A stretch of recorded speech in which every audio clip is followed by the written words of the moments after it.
மாதுளம்பழத்தில் juice செய்ய போகிறோம். Juice செய்வதற்கு தேவையான பொருட்கள் 2 மாதுளம்பழம் எடுத்துக்கோங்க. அடுத்தது சர்க்கரை தேவையான அளவு பழத்துக்கு ஏற்ற மாதிரி போட்டுக்கோங்க. நாங்கள் 2 பழம் இருக்கிறதுனால ஒரு 4 ஸ்பூன் சேர்த்துப்போம். பால் காய்ச்சி ஆற வச்சு 3/4 டம்ளர் எடுத்து வச்சுருக்கேன். அதாவது 1 டம்ளர் தண்ணி எடுத்து வச்சுருக்கேன். மாதுளம்பழம் அரைச்சிட்டு அதுக்கப்புறம் தான் தண்ணியை சேர்த்துக்க போகிறோம். இப்போ இந்த பொருட்கள் மட்டும் இருந்தால் போதும், நம்ம மாதுளம்பழம் ஜூஸ் செஞ்சிடலாம்.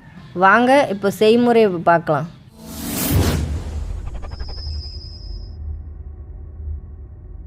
இப்போ 2 மாதுளம்பழத்தையும் நம்ம கட் பண்ண போகிறோம்.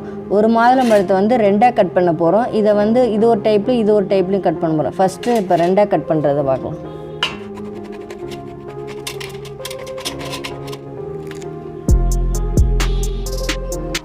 மாதுளம்பழத்தை 2ஆக கட் பண்ணியாச்சு. இப்போ அடுத்ததாக இப்போ இந்த மாதிரி கரண்டி எடுத்துக்கோங்க. பின்பக்கமாக இது இருக்கிற காயை பின்பக்கமாக திருப்பிட்டு இப்படி தட்டுனீங்கன்னா கீழே எல்லாமே முத்து முத்தாக கொட்டுந்துடும்.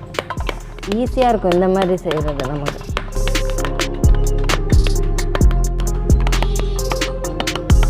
எல்லா பழமும் கீழே கொட்டுந்துருச்சு. இப்போ திருப்பி பாருங்கள், எல்லாமே 1 2 மட்டும்தான் இருக்குது. எல்லா பழமும் கீழே விழுந்துருச்சு. இப்போ 1 2 இருக்கிறத இப்படி கையாலே எடுத்துடலாம்.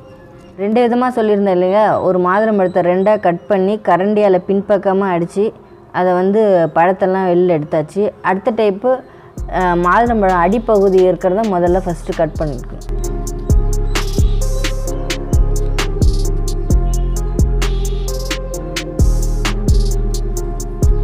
இந்த அடிப்பகுதி இந்த கருப்பு இல்லாமல் இப்படி ரவுண்டாக இப்படி எடுத்துக்கோங்க. எடுத்துகிட்டு இந்த சைடில் அப்படியே கட் பண்ணணும். இந்த மாதிரி சைடில் ஒரு 4 பக்கமும் இந்த மாதிரி கட் பண்ணிட்டிங்கன்னா இப்போ 2ஆக இப்படி புலந்துக்கலாம். இந்த மாதிரி நீங்கள் உரிச்சிக்கங்க. பாருங்களா, அப்படியே அழகாக எல்லாமே பூ மாதிரி வந்துடுச்சு கட் பண்ணதில். இப்போ அப்படியே இப்படி சாய்ச்சி ஃபுல்லாகவே எல்லா முத்துக்களையும் எடுத்துக்கலாம். இதுவும் ஈஸியான டைப் தான்.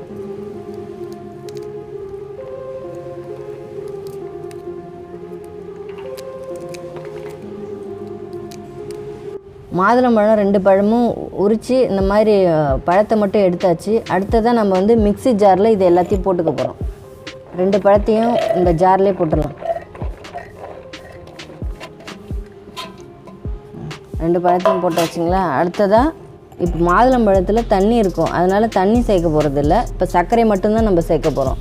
சர்க்கரை நாங்கள் 3 ஸ்பூன் சேர்த்துக்க போகிறோம்.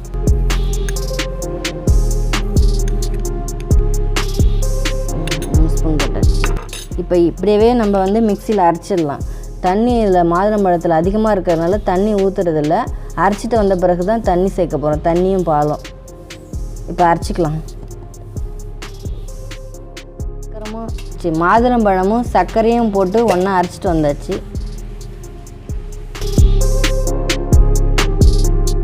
அடுத்ததாக பாலை ஊற்றிக்க போகிறோம். 1 டம்ளர் தண்ணி ஊற்றிக்க போகிறோம்.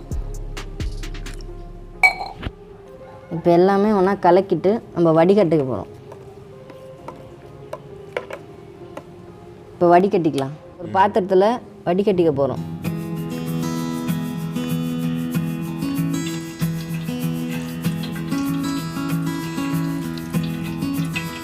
இந்த பழம் கொஞ்சம் பழுத்த காய் மாதிரி இருக்குது. கொஞ்சம் லைட்டாக ஒயிட்டாகவும் இருந்தது. அதனால தான் கொஞ்சம் பால் சேர்த்தனால உங்களுக்கு ஒயிட்டாக தெரியுது. கொஞ்சம் பழம் ரெட்டாக இருந்ததுன்னா கொஞ்சம் ரெட் கலராக தெரியும் மாதுளம்பழம்.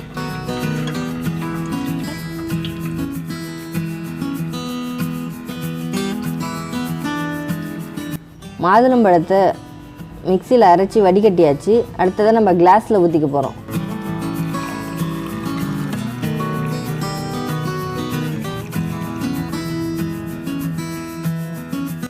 மாதுளம்பழம் ஜூஸ் ரெடி ஆகிடுச்சு பாருங்கள். 2 பழத்துக்கு நம்ம பாலும் தண்ணியும் ஊற்றி ஜூஸ் போட்டதுனால 2 கிளாஸ் கிடச்சிருக்கு. இதே போல் நீங்கள் வீட்டில் செஞ்சு பாருங்கள், ரொம்ப டேஸ்ட்டாக இருக்கும்.